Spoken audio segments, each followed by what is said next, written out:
दोस्तों, एक बहन ने अपनी सहेली के साथ मिलकर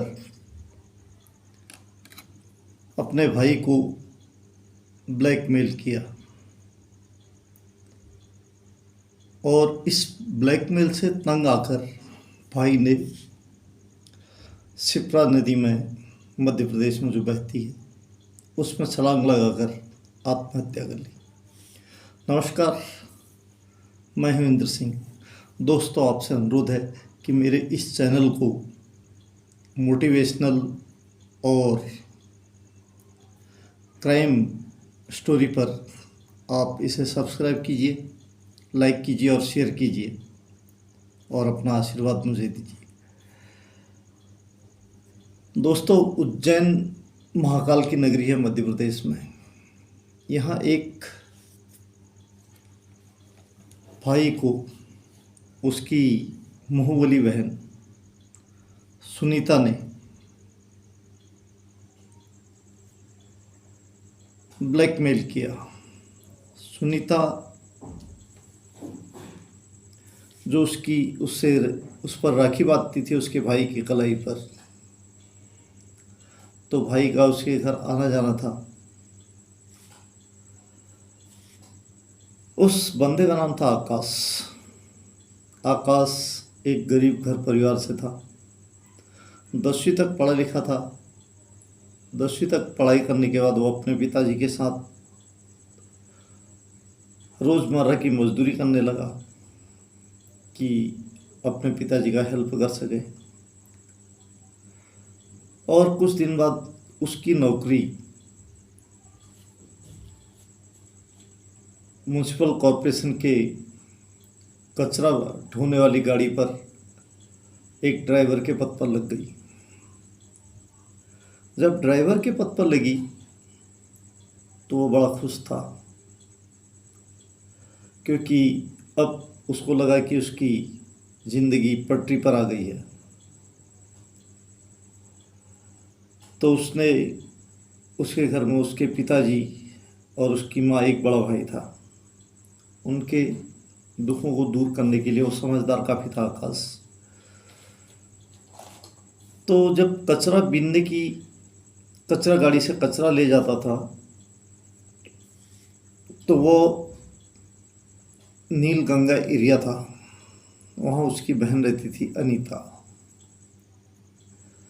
तो उसने एक बाइक खरीदी, वो अनीता के घर पर खड़ी करता था। उसके बाद अपनी जो छोटी गाड़ी होती है कचरा उठाने वाली, उसको लेकर गली गली, सड़क और मोहल्ला मोहल्ला जाकर कचरा गाड़ी में डालता और डंप स्टेशन पर लेके जाता था।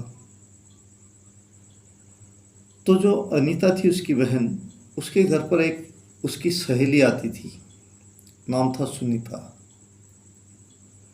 सुनीता हालांकि कचरा बीनने का काम करती थी, लेकिन उसका पहनावा, उसकी खूबसूरती, उसकी बात करने का तरीका और उसकी मुस्कुराहट काफ़ी लाजवाब थी।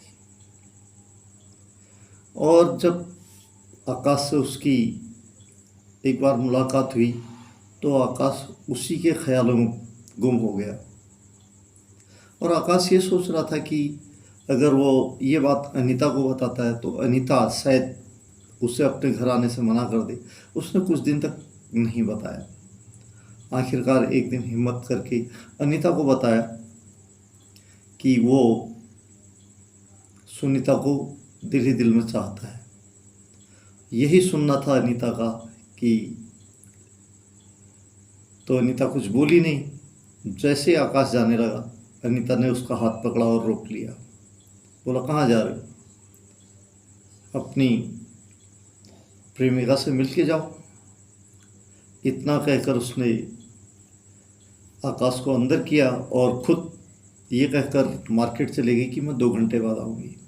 अब सिर्फ घर में सुनीता और आकाश दोनों उस दिन एक दूसरे की बाहों में 2 घंटे बिताए। उसके बाद मानो आकाश के सर पर सुनीता का जो भूत था वो चढ़ गया। उसने सुनीता से शादी करने की ठान ली दोस्तों, और ये एक बात अपने घर वालों को भी बताई। घर वाले उसकी जिद के सामने हार गए, उन्होंने हाँ भर दी। जब आकाश अपना ऑफ़र लेके अपनी बहन अनीता के घर गया तो वहाँ सुनीता भी थी। उसने सुनीता से कहा कि मैं तुमसे शादी करना चाहता हूँ और शादी तुमसे ही करूँगा। इस पर जो सुनीता थी उसने उसे साफ इनकार कर दिया कि वो शादी नहीं करना चाहती है तुमसे। ये बात सुनते ही आकाश का दिल बैठ गया और आकाश मन ही मन सोचने लगा कि मेरे में क्या कमी है। आखिरकार आकाश ने एक प्लान बनाया। उसने ये बात अपनी बहन अनीता को बताई कि अब ये तुम्हारी जिम्मेदारी है कि इसको राज़ी करना मेरे साथ शादी के लिए। लेकिन अनीता और सुनीता दोनों सहेलियाँ थी, दोनों ने पहले से प्री प्लानिंग की थी। इस पर अनीता ने जवाब तो कुछ नहीं दिया। वहाँ से आकाश चला गया। कुछ दिन के बाद फिर आकाश वहाँ गया तो अनीता ने बोला कि सुनीता, उसने क्योंकि अनीता पर बहुत पैसा खर्च किया उसकी बहन पर, तो दोस्तों अनीता ने बोला कि सुनीता तुमसे शादी करने को राज़ी नहीं है। आखिरकार उसने अपने माँ बाप के कहने पर कहीं और शादी कर ली। अब शादी को हुए सिर्फ एक सप्ताह ही बीता था कि सुनीता का फ़ोन आ गया। सुनीता ने फ़ोन पर आकाश को बोला कि मैं तुम्हारे बच्चे की माँ बनने वाली हूँ। इतना सुनकर आकाश के पैरों तले ज़मीन खिसक गई दोस्तों, और आकाश सीधे अपनी बहन अनीता के घर पहुंचा जो नीलगंगा एरिया में रहती थी। तो वहाँ जब पहुंचा तो वहाँ अनीता, सुनीता की माँ और उसकी एक सहेली और सुनीता और अनीता के 2 बॉयफ्रेंड थे। तो वहाँ जाकर जब उसने पूछा तो उन लोगों ने सीधे सीधे आकाश को बताया कि अगर वो 5 लाख रुपए देता है तो उस पर कोई केस नहीं करेंगे, नहीं तो वो बलात्कार के केस में अंदर जाएगा और जमानत भी नहीं होगी। ये सब बातें सुनकर आकाश एकदम घबरा गया। वो अपने घर आया, उसने ये बात अपने पिताजी को बताई। फिर पिताजी ने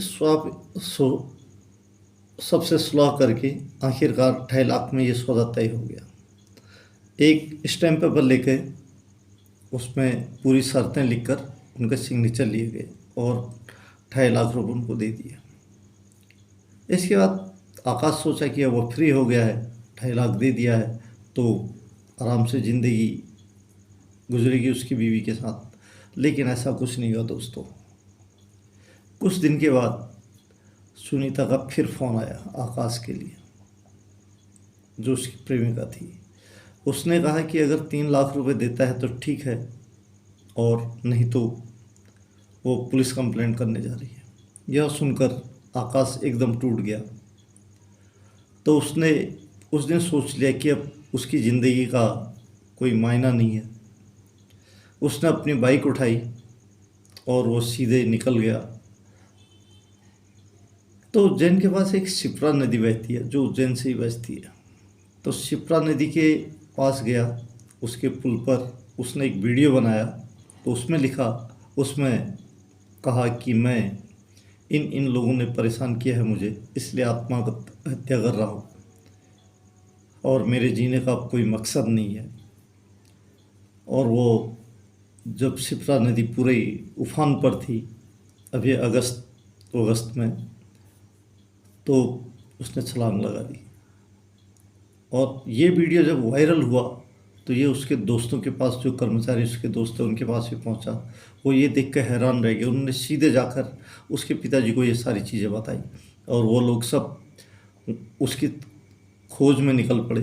जब उनको उसकी बाइक दिखी तो वो समझ गए कि उसने नदी में छलांग लगा दी। नदी में उन लोगों ने काफ़ी ढूंढा, नदी उफान पर थी तो कुछ मिला नहीं। उन्होंने आखिरकार पुलिस थाने में फ़ोन किया, जो महाकाल थाना है उज्जैन में। वहाँ से टीआई साहब वो सब पूरे अपनी टीम के साथ आए तो वहाँ देखा ये उसका सिर्फ एक मोबाइल और एक बाइक मिली। तो उन लोगों ने गोताखोरों की मदद से पूरी नदी छान मारी, लेकिन उसके 100 कहीं भी बराबर नहीं हुआ। इस चीज़ को ढूंढने के लिए 3 दिन लगे। 3 दिन बाद 100 मिल गया। 100 मिला तो उसकी पहचान हुई, उसका पोस्टमार्टम हुआ और वो आकाश के पिताजी के सुपुर्द कर दिया गया। फिर उसके बाद इन जो उसकी अनीता, सुनीता, उसकी माँ, उसकी सहेली और तो दोस्त थे, 6 को पुलिस ने तुरंत उठा लिया। और जब 6 से सख्ती से पूछताछ की तो सबने अपना गुनाह कबूल कर लिया कि उन लोगों ने उसे आत्महत्या करने के लिए उकसाया था। तो संबंधित धाराओं में आत्महत्या करने के उकसाने के जुर्म में 6 को कोर्ट में पेश किया और कोर्ट ने 6 के 6 लोगों को जेल भेज दिया है। फिलहाल 6 के 6 लोग जेल में भेज अपनी ज़िंदगी बिता रहे हैं। लेकिन एक जो सच्चा प्रेमी था आकाश, वो अब न इस दुनिया में रहा और साथ ही उसके एक बेवा है जो कुछ ही दिन पहले उसके साथ शादी करके आई थी, अब वो भी अकेले ही है। तो दोस्तों, ये थी आज की सत्य घटना। आपको कैसी लगी आप कमेंट बॉक्स में लिखिए प्लीज़। और आपसे एक बार फिर से अनुरोध है कि आप मेरे चैनल को सब्सक्राइब कीजिए, इसे लाइक कीजिए, शेयर कीजिए और मुझे अपना आशीर्वाद दीजिए। मिलता हूँ किसी ऐसे ही नई वीडियो के साथ। तब तक आप लोग सेफ रहिए, सुरक्षित रहिए। जय हिंद, जय भारत।